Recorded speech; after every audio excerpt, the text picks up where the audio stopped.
Et je me trouve au SDIS de Vendée en compagnie du lieutenant-colonel Philippe Tatard, chef du groupement des Sables d'Olonne et chef de site. Bonjour. Bonjour. Alors, est-ce qu'on peut commencer déjà par faire un premier bilan des incendies depuis le mois de juillet finalement? On est sur un été qui est comment? Alors on est sur un été au niveau des feux de végétation qui est exceptionnel puisque depuis début juillet nous avons fait plus de 200 feux de végétation et broussailles pour une superficie globale de 282 hectares brûlés.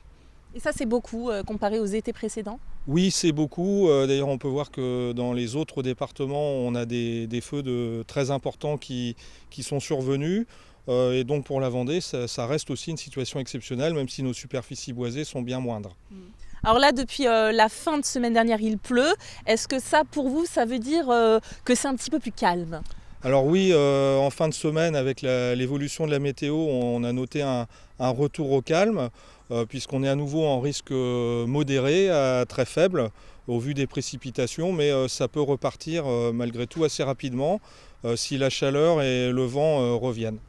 Alors ces risques faibles ou modérés, donc ça s'appelle IFM, en quoi est-ce que ça consiste et comment est-ce qu'on calcule ça? Alors l'indice IFM, indice forêt météo, en fait nous est fourni par Météo France et il y a trois paramètres principaux: la température au moment le plus défavorable de la journée, l'hygrométrie, c'est-à-dire l'humidité de l'air, mais également les précipitations, et enfin le dernier facteur, c'est celui du vent. Et donc en fonction de ça, vous adaptez les effectifs que vous mettez au départ d'incendie? C'est exactement ça. Quand on est en risque modéré, 2 porteurs d'eau simplement sont engagés à l'appel sur un feu standard. Dès lors qu'on est en risque sévère à très sévère, ce sont 4 porteurs d'eau et un lieutenant chef de groupe qui partent sur tout feu naissant.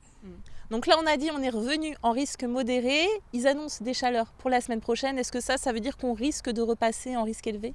Alors c'est tout à fait possible en fonction du vent et de la température. Et chaque jour, en fait, Météo France nous donne les indices qui nous permettent de conditionner les départs a priori qu'on envoie sur les feux de végétation. Voilà, en tout cas, vous êtes toujours sur le qui-vive. Merci beaucoup d'avoir dressé avec nous ce premier bilan, même si bien sûr l'été n'est pas fini et peut nous réserver encore beaucoup de surprises. Voilà ce que l'on peut dire en tout cas à cette date concernant les risques incendies.